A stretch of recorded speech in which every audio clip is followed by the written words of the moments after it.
So I run an independent real estate brokerage called Addison Real Estate. We sell over $100 million a year. I started with 3 agents. I now have 29, and I fire way more agents than most brokers will ever hire. So here's how I got here. When I was younger, all I cared about was playing music. I love the drums. It's my passion, probably until the day that I die. And in my teens, that's literally all I cared about. I worked to have money to buy drums, and I thought that I was going to be a famous drummer. There was a lot of times where I got really close to making it, so you say, and the rug would get ripped out from underneath you. And so I decided to leave New Jersey, and I moved to New York, and I got tied up with wrong people and a wrong crowd. Instead of putting in the work, I was feeling bad for myself. And so I just turned to partying and drugs, and I went down a really, really, really bad, long path of destruction. It was just not healthy. It was not a good place. It was the worst time of my life. Looking back, if I didn't go through that, I wouldn't be where I am right now. I'm grateful for it now, but was not grateful for it at the time that it happened. And I'm working at restaurants, and I'm doing everything I can to just stay afloat and support my habit. And I completely stopped playing music. I got a call from one of my best friends who was in a band called Royden, and they were signed to a record label called Hopeless Records. And if you know anything about the punk rock DIY scene back then, they were like that was a pretty big label to be on, and one of my favorite bands. Thrice was on that label. I was super pumped, but I was in full-blown active addiction at this time. And they were like, hey, our drummer just quit. We're in California. We're gonna be home in 5 days, and we need you to come play with us. And I was like, this is it. This is my opportunity to get myself out of the situation that I'm in. You would think that someone that's in active drug addiction absolutely should not be going on tour with a punk rock band, because it's probably the worst environment. But the truth is, I cared about music more than I cared about drugs. I decided at that time that this is what I wanted really bad. And so they were driving home, and I told my boss that day, I said, I gotta quit. And he was actually a musician too, so he was super pumped for me, and he understood. And the guys came home, and I learned all the songs that I had to learn in the couple days, and I was able to brush off the rust, which was amazing because I didn't think that was going to be possible. Something really incredible happened at that moment. Obviously those guys knew what was happening with me and that I was in a really bad, dark, active, addictive place. They made a pact with each other that nobody was going to do anything hard around me, drink, party, none of the drugs or anything. And then they went a step further, and they literally called every band on every tour that we went with and said, guys, we're not trying to be your parents. We don't care what you do. You can do anything you want, but please, Kelly's going to be in active recovery. Please don't offer her anything, if possible. And everybody obliged. Shockingly, somehow, being on tour with a band is how I got sober. Is probably the opposite of what literally anybody would ever think about going on tour. That was the beginning of everything else to come for me. And that is when I realized that taking the energy that I took to be addictive in a bad way, if I placed that energy in a different place, I could be wildly successful. We had a great time. We toured for a long time, and I had some of the best times of my life. And then it came to a point where we weren't making money. The label dropped us because other bands were getting bigger. So I ended up coming home. I left the band, and I came home, and I had nowhere to live. I had no job. I had no money. I had nothing. I basically had to start from scratch again. I was terrified at that time that I was going to go back to drugs. I was really afraid. I moved back home, and I went back to my old job, my very first job that I had in marketing. And it was great. Everything was going great. I was making money. I was starting to get back in the sales flow, and now I was way more responsible, and I was doing really good. And then the market crashed, and that was the 08-09 crash where the economy just totally shit the bed. And I worked at a promotional advertising company, and promotional products was the very first thing that companies cut out of their budget. I went right back down into that spiral of why does this keep happening to me? Why do I keep getting so close? And then the rug keeps getting pulled out from underneath me no matter how hard I try. And I had this false perception, I guess, that just because you try hard means that everything's going to be perfect and nothing's going to go wrong. By having that mentality at that time, I was in my early 20s, that I think is what broke me down the most. Once I realized and I accepted that that part of growth and pain is just a part of life. When I accepted that that was normal and that was always going to happen, I started to live by the mantra of being comfortable, being uncomfortable. Was sitting in my apartment, rotten so bad that it was literally leaning. Like, this is the truth. I wish I had a picture of it to show you. Like, the fucking walls were literally crooked. I had no car, didn't know how I was going to pay my rent. My girlfriend at the time was cheating on me and just left me. My mom wouldn't let me move back in. Thank you, Mom, because it was for good reason. She wanted me to actually try and make something of myself. Like, she would never, ever, ever have let me fall. And she said that. I will never let you fall, but I can't let you come back now. Because if I let you come back now, you're not gonna learn anything. At the time, I didn't feel like it was the best thing because I was really pissed at her, but afterwards I realized that was literally the best thing that my mom ever did for me. And I just had to entrust that she wasn't gonna let me fail. At the time, I was driven more out of anger than I was out of like appreciation. I remember sitting on my couch and going, I'm really good at sales, and I'm going to convince people to still use promotional advertising products even though they have no money, which now that I think about it was a horrible plan, but at the time I thought it was the best plan ever. And so I was driven by anger and ego and probably a little bit of spite, a little bit of pity. I spent months and months and months building this website. I had this like wild misconception that if I built this thing, people were gonna magically call me. And I'll never forget this. I was laying on my couch and I was just crying for like days and days and days. I was just at a total loss at this point because I was so motivated and I was so like upbeat about everything I was doing that I was thoroughly convinced that it was gonna work. I was like, this has to work. If this doesn't work, then I'm just a total fucking failure at everything I do. I didn't make it in drums, I didn't make it in business, everyth's falling apart, I can't go back home, I have no car, I have no money, I'm eating ramen once a day, and I just felt defeated. But I was laying on my couch crying, and I'll never ever forget this day, and my business phone rang. And I was like, oh my God. I almost didn't pick up the phone because I was like freaking out so bad. And so I ran into the office and I picked up the phone. And there was this woman on the other side and her name was Cynthia. And she was from Fire Island in New York. And she said, hey, I want to make a custom Opoly game for Fire Island. Now, she's talking and I have no idea what the fuck she's talking about. Zero clue. And she was like, yeah, like a board game, and I'm gonna put like the places of Fire Island on like all the pieces around the board and everything. And I'm like, okay, cool, yeah, let's do it. And I was like, how many do you need? And she goes, I need 1,000. And I still hold on to this feeling because when she said that, I almost fell off my chair. Nothing in my brain is clicking and saying like, hey, dum-dum, like you don't know how to make this. You have no idea how to actually like make this product that this woman's asking for that you're telling her you can make.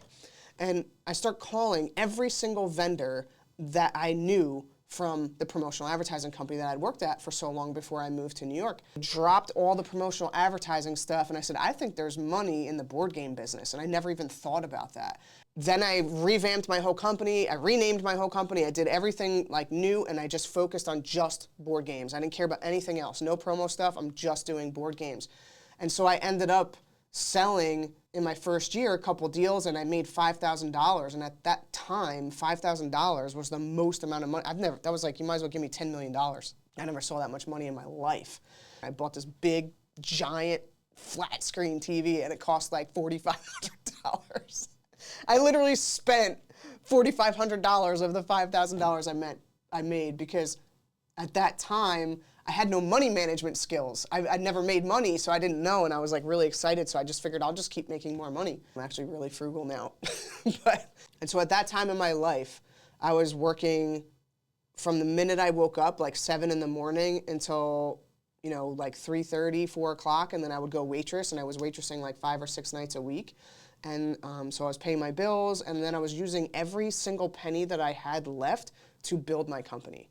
I still stayed eating ramen. I still stayed in like a shitty car. I did have a really nice TV, but nothing else was nice. I still stayed in the apartment where my fucking walls were leaning sideways to build my business. And so the first year I made $5,000, and my second year selling, because I just went full on like cold calling, selling, and building the business as much as I could. I went full steam ahead. I made $80,000, and then by my third year, I was making $250,000 a year. And so in my second year, I was able to quit the waitressing job, and I went all in on my first business. Noticed that a laundromat down the street from my house was going up for sale, and so I decided to jump into laundromats because my fear was driving me into a few different places. One, I never, ever, ever, ever want to go back into that dark place I was in before I went on that tour. Number two, I never, ever, ever, ever want to be in a place where like I walk into a job and it's over in 24 hours. And number three, I was so afraid to keep everything in one basket because of that. So my fear of all of those things is what drove me to get into another business. And I knew nothing about laundromats or how to run them. Or I took the same processes and the same systems and I just moved it to a different product. And so my laundromat started becoming very successful. I tripled the business in the first year from when I bought it. And that was just done by, cleaning it up, managing employees better, selling more wash and folds, doing delivery services, and adding a bunch of things that the previous owner didn't have. From there, I started flipping laundromats because I started, I ended up partnering with my service guy who would help find the laundromats and he would fix all the equipment. And then, I was the money person, so I would come and finance everything, and then I would get it all cleaned up and running nice and manage everybody. We would get, failing laundromats to run really high and successful and then sell them. I've never been a person that chases the money. I always chase being valuable and being productive, and that's what drives me. And so the money has just since then been a byproduct of that, which is amazing, but that's not what my driving factor was. If it's yours, that's fine. It just wasn't what mine was.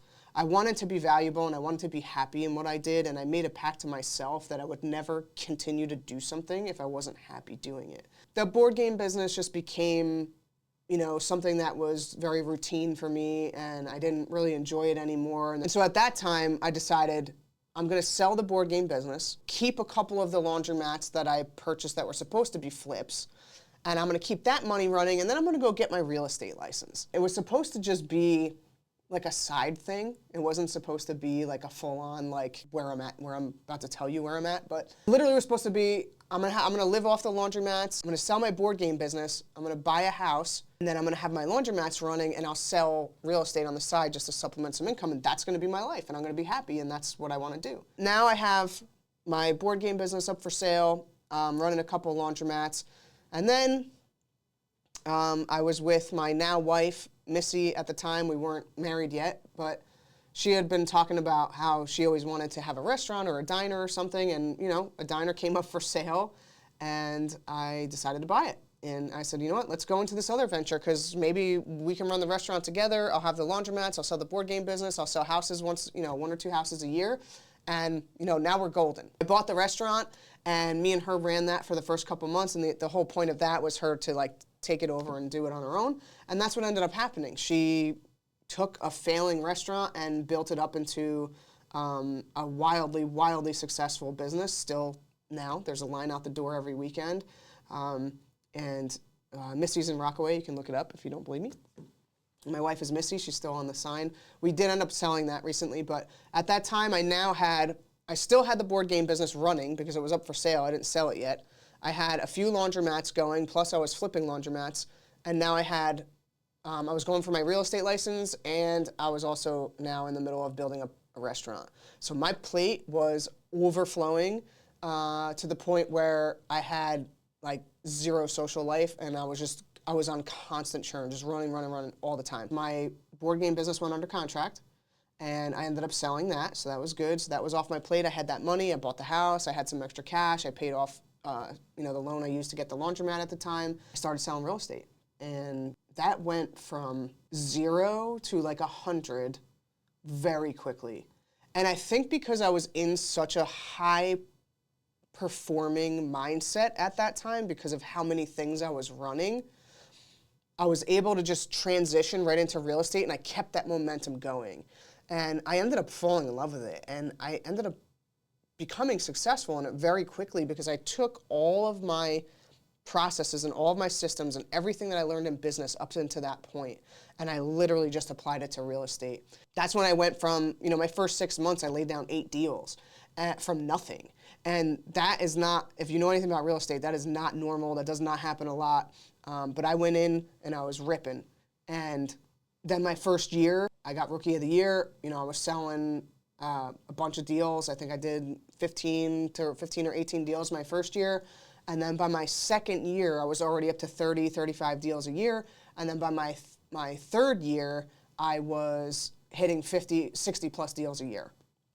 And this was all due to like the systems that I had in place from the previous businesses that I had. I started noticing that there was tons of gaps and there was so much room for improvement, not only in brokerages themselves, but how agents act and how they're trained and like the work they do and how they handle their business. And you know, there's tons of real estate agents and there's lots of competition. And that's all I heard, by the way, when I got into real estate. Oh, you'll never make it. There's tons of competition. You're never going to get anywhere, blah, blah, blah. That's all noise to me. I don't listen to what anybody says because everything in your life, no matter what, is 100% based on how much output you give. Okay? You will receive how much you give, and that's the truth. If you're not receiving, you're just not giving enough. I can go on for hours and deep dive about that, but that's the truth. The original plan was I was just going to build a team and work under another, you know, big box brokerage and just have a team. None of the offices around me were really aligning with like how I wanted to run my business. And so that's when I decided to open Addison Real Estate, and I started as the Addison Group. And that was in January 1st, 2020 is when I officially opened the doors. I was hit with the biggest wave, like bigger than any of the other things I've ever done before. I said I was going to open my own independent brokerage in a sea of big, massive branded companies. And that's all that's around this market. I'm talking multi-billion-dollar companies. I was probably the biggest laughingstock of this entire marketplace. The amount of people telling me like, oh, good luck, with like, you know, that kind of smile on their face, like completely doubting me and just telling me that this was a bad move and I'm not making the right decision, and people calling me and saying, hey, when it doesn't work out, I'd love to have you. Like, I think just about every broker in the area called me and extended that olive branch.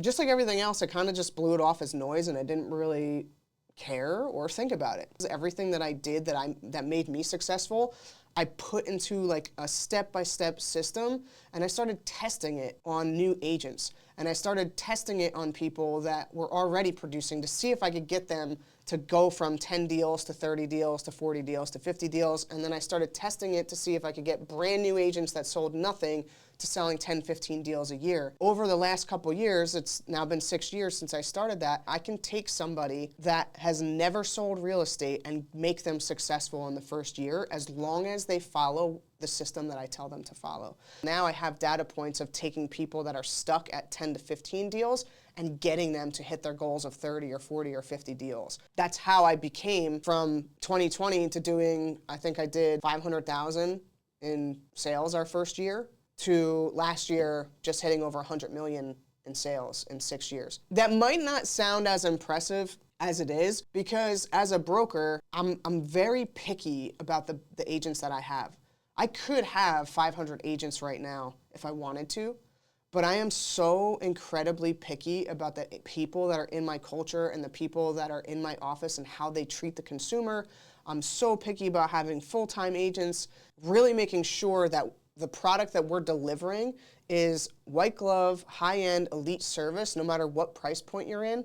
And I want to service our community and I want to service our customers the best way possible. And by having 500 agents, that's just not possible. I don't keep agents that don't produce. I don't keep agents that don't work honorably. And so I end up firing way more people than I hire. It's 2026. I sold the restaurant about 2 years ago, or my wife sold the restaurant about 2 years ago.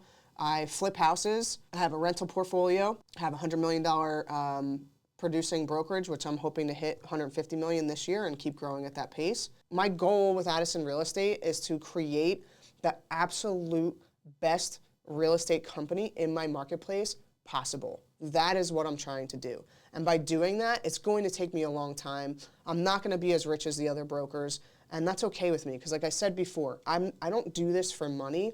I do this for progress and drive and helping other people around me. And if that means that it's going to take me 5 more years to get to 50 agents, but those 50 agents are high quality elite agents versus just opening the floodgates and having 500 agents and having 10 quality agents, that's fine by me. That's how I want to run my business. And that's what's really cool about being able to have the company I have. Now that you know how I got here with my long-winded ass version, if you stuck around for that whole thing and gave a shit, thank you so much. I just wanted to put a little context behind how I got to where I'm at. Well, the whole point of this channel is to help agents, I guess nationally, because people could see it anywhere, but more importantly, it's really to help the local agents in my area see what we have to offer, use the tactics that we're using that are working, and hopefully you guys want to give us a call and come join us and at least interview with us and see what we have to offer as the full package, because I'm confident that I can bring you from 0 to a lot of deals, or if you're stuck at the 10, 15 deal mark, I'm very confident I can get you up to the 30, 40, 50 deal mark very easily with systems, processes, organization. Talk to any of my agents that I have here, and they will tell you the same. That's all I got.